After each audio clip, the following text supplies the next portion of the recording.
Hey there, folks. It's Kozzi here, drafting for Pick One, Pack One, and glad to be getting back in the seat. It's taken me a little bit of a while to grind up the credits required to get into this draft, and so I hope to make the most of it for you guys and also for me. I do miss my drafts, especially whilst life gets busy.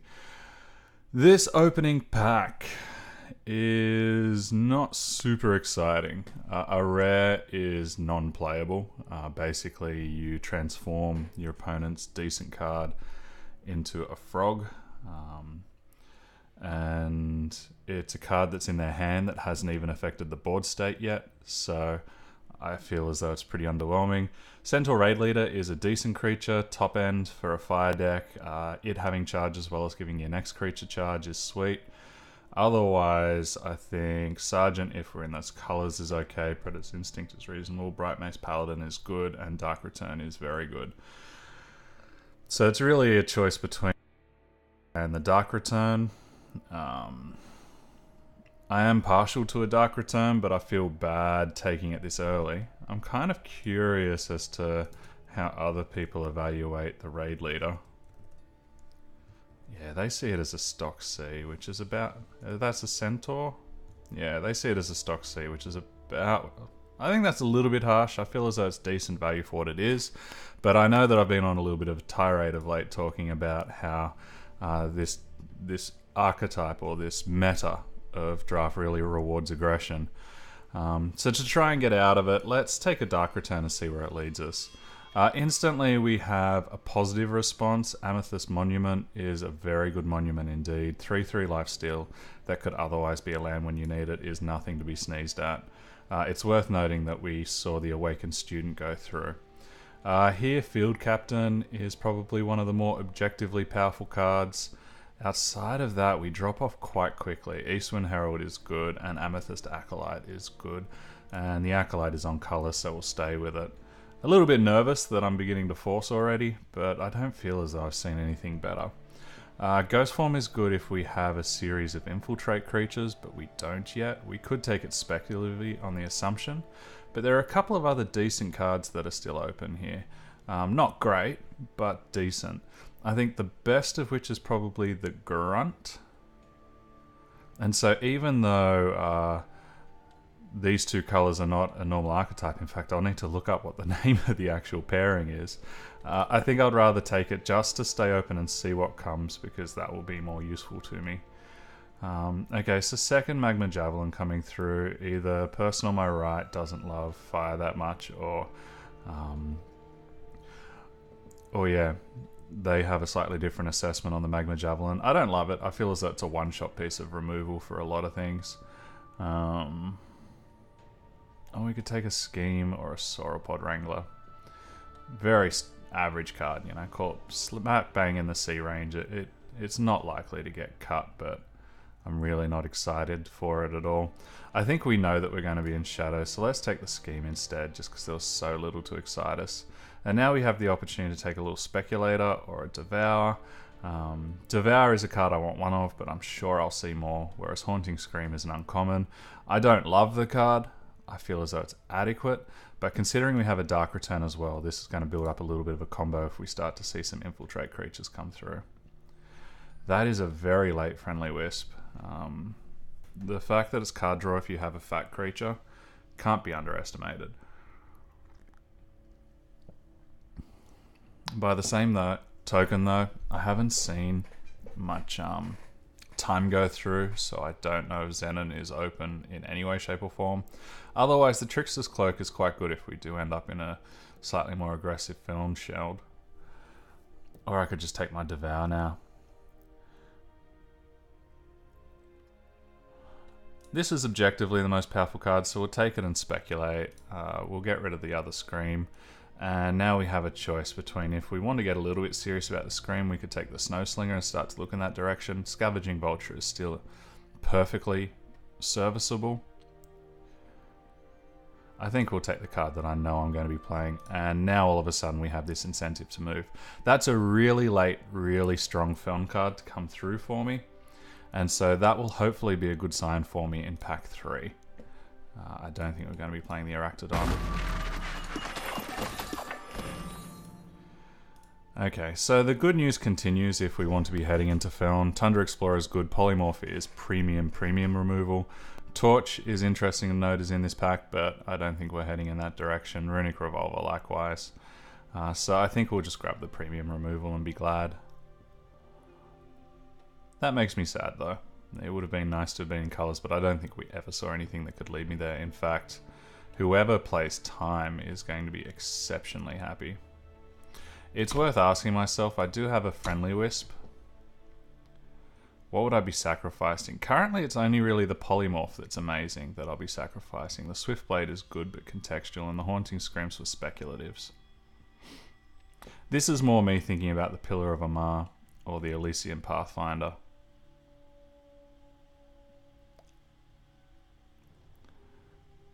The fact that... So they took an uncommon from this pack, and they're certainly not in Time.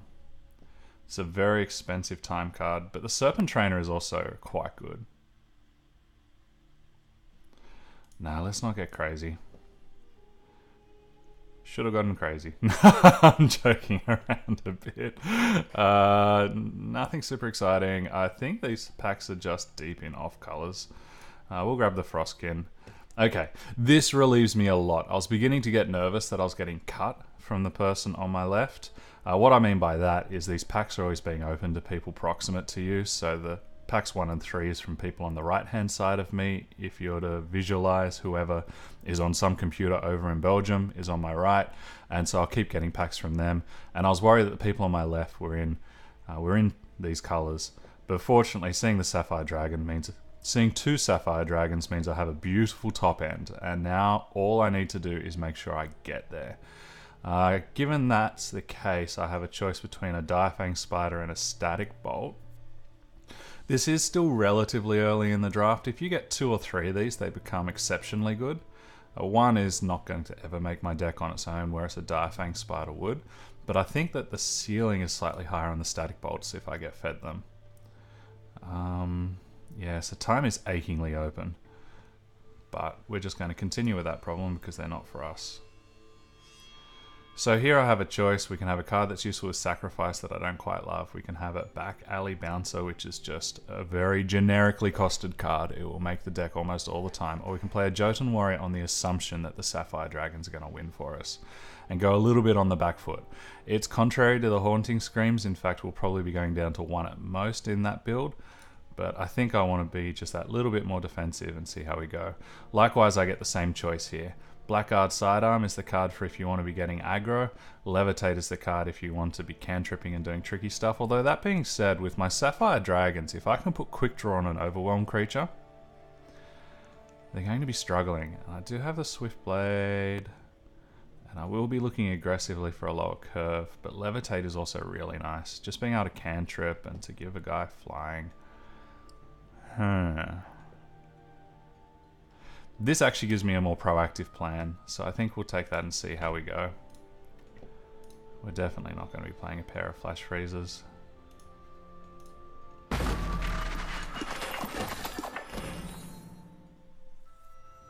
Okay, so I think the choices for us are between Soaring Stranger, Gorgon Fanatic, Frostkin, Rapid Shot, or the Stranger for fixing.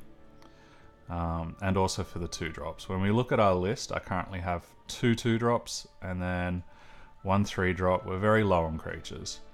I think the Gorgon Fanatic is an excellent card, especially with a pair of Haunting Screams. It represents card advantage and the Dark Return.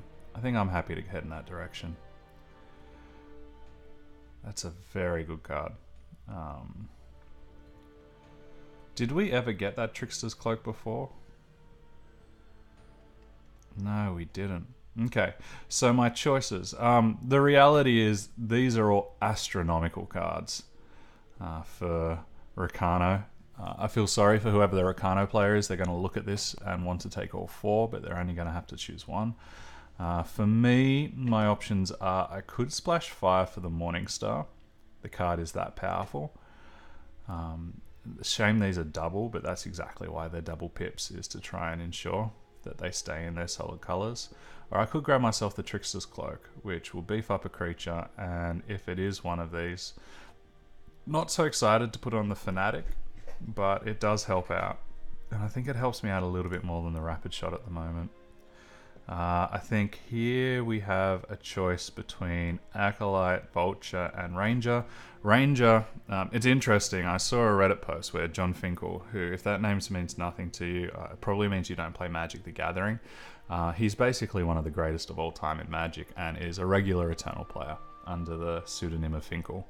And he basically said in his assessment that Lethari Ranger is in bomb territory on the play and very good on the draw. And the reason why is because if it gets in, it turns into a 4-4. For us, if it gets in, it turns into a 4-4. If they can kill it, it becomes a Haunting Scream, which is a 4-4 with charge and flying that turns into a 6-6. And if they kill it again, we can Dark Return it or Haunted Scream it again. So that is exactly the kind of card that my deck is looking for. Choice between exceptionally powerful card draw or bulking out my curve with a 2-drop. Yeah, apparently I don't know how to speak English. I think we'll take the Wisdom of the Elders just because it's too powerful for how it is. And again, choice between a 2-drop and a Dark Return. This deck's really trying to tempt me, but I think we'll take the Dark Return for now and start to really prioritize the curve. A 7-drop isn't going to help us on the curve, so we'll just take out one of the cards that's going to be most problematic for us, because none of that is exciting. Sky Snapper versus Serpent Trainer. So currently we have 1, 2, 2 3-drops, and did I just take out a card that was useful? Yeah, I did. I thought that I clicked out the Horn Blanc. So we've got 2 2-drops that are creatures, and then 1 2 4-drops. We are a little short on creatures, so I've got a choice between the Serpent Trainer and the Snapper. If my plan is to get to the Dragon, then the Serpent Trainer works better with this build. I don't think we're going to be playing 2 schemes ever. We'll grab the Vulture, that's a good pickup for us.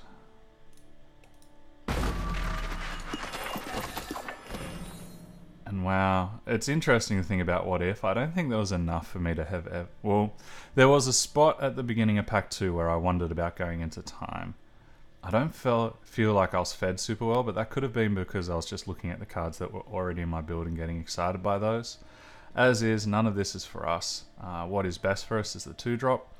It's only partially on color, but that's okay. I just want the 2/2 body. Yeah, really not a lot for us in these packs, but they just look thin. Uncommon got picked here. I think the Herald is probably best for us in this scenario. And we'll grab the extra piece of card draw. And so here we have a choice, very late torch, between a Combre Stranger and a Blood Beetle. Blood Beetle, if it gets the Infiltrate, can keep getting bigger and bigger. And whilst ordinarily I don't love 1-drops, I think this one could actually work, especially with us having Haunting Scream. It's the kind of thing where it can sit there, it can trade off early or provide a double block to get that little bit of extra value. It'll die, and then it can come back. Yeah, sure. Welcome to the squad, man. How many Wisdom of the Elders is too many? Considering I don't want to play this Flash Freeze, considering I don't want to play this Static Bolt. We're currently a little chocked on 3, so perhaps the Levitate is better, even though it's less powerful.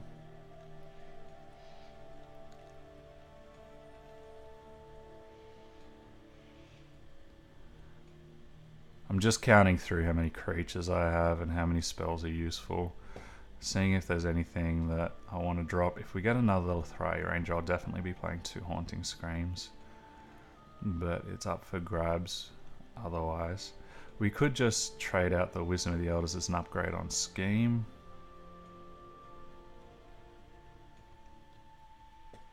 Yeah, I like card advantage. Whilst Levitate is nice, we'll go for the more powerful and more exciting card. And that's a relief. All I want is just some extra 2-drops that are useful. How many have we got? We got 1, 2, 3, 4, 5, 6, 7, 8, 9. Okay, so we're pretty close to the number of 2-drops that we want.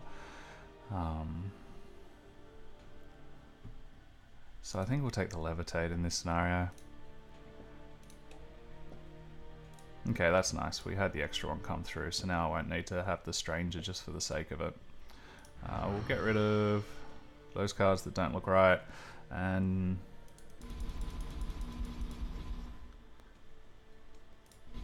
whoops. And I'll just set up 16 power. I don't think we're going to be wanting these. If we're getting super aggressive, we could consider one of those. I'm not going to be playing the Aractodon. We'll have ourselves 17 power to start off with. Okay, so this is looking pretty solid. No, not a huge amount of erroneous colors that are wasting our picks. We did see some nice bombs go through, which makes me a little sad. But yeah, so we need to cut 5 from this list. We'll cut the Backlash straight away. Not a fan of that. How aggressive is this looking? It looks as though it could be a pretty nice little Psychotic Feln deck. Not quite the best creatures for it. And so then the Sapphire Dragons are just a big finisher on the top. So we try and drop our 2-drops. We try and get them in either through Levitate, or we trade off, Haunting Scream them in for value. We have a lot of card selection. We have one piece of bona fide removal. So I think that means I do need to keep my Flash Freeze. And then we have the Trickster's Cloak and the Blackguard's Sidearm just to get that final piece of evasion. Yeah, this is looking aggressive to me. It's looking very aggressive. If that's the case, I'm not as interested in the Spider. I'm probably not as interested in the Warrior. Instead, we'll just rely on our Sapphire Dragons to get us there. I think we can afford to drop one of the Strangers, perhaps. How many 2s have we got? Actually, we can drop the Herald. That's less exciting. It's a slower clock. So... and then Dark Returns and Haunting Screams are a lot of cards that don't do a lot for my taste, but they really work with what we've got. I currently have 9 plus 8 is 17 power, which I think is appropriate when I've got 6 drops. In fact, I'd almost want 18. Just to make sure that I hit them, although we've got 3 Wisdom of the Elders. The balance here is definitely wrong.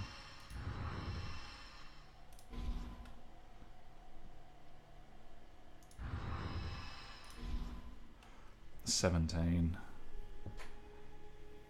So that gives us 7 purple sources.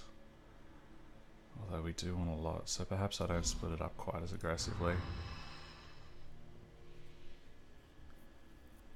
And so yeah, we just need to find this final card. Final card to go through.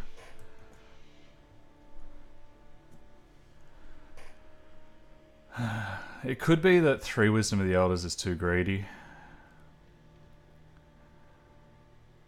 There's a likelihood that we'll see 2 in the hand, and that will lose us a fair amount of tempo, but I really want to be making sure that I do find one. How many cards do we have that just don't affect the board? Wisdom is card draw. Cloak. Okay, so I'm not worried about having too many cards that aren't creatures. I feel as though we have a decent unit density.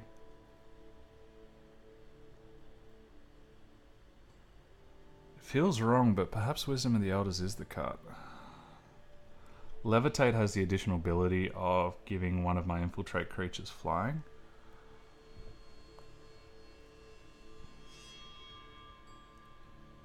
Maybe 2 Haunting Screams is too greedy. Yeah, I think I'd rather be dropping a Haunting Scream than a Wisdom. We'll find this anyway, and even if we don't, we've still got a lot going on.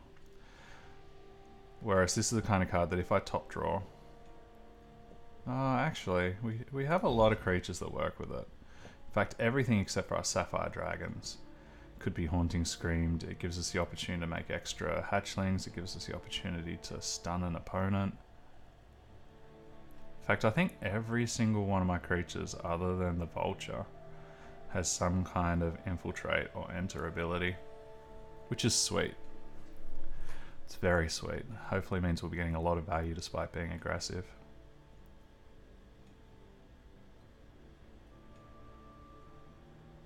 Where is the cut then? This is both the most arduous and the most enjoyable part of draft. It's the bit where you get that delicious agony of uncertainty. And I'll tell you what, I've got it in spades right now. And I'm aware that I want to make sure that I finish this video in a timely manner. Okay, wisdom is gone. That's something that I could well regret, but I think also for curve considerations, I want to make sure that I have more 2-drops than 3s. So there you have it, folks. The Feln Infiltrate deck has been reborn. It's alive, and we hope that it will treat us well. Thanks for watching so far. I look forward to seeing how it goes, and I look forward to you guys joining me in the next video when we see how well we can get our aggro on. Have a good one.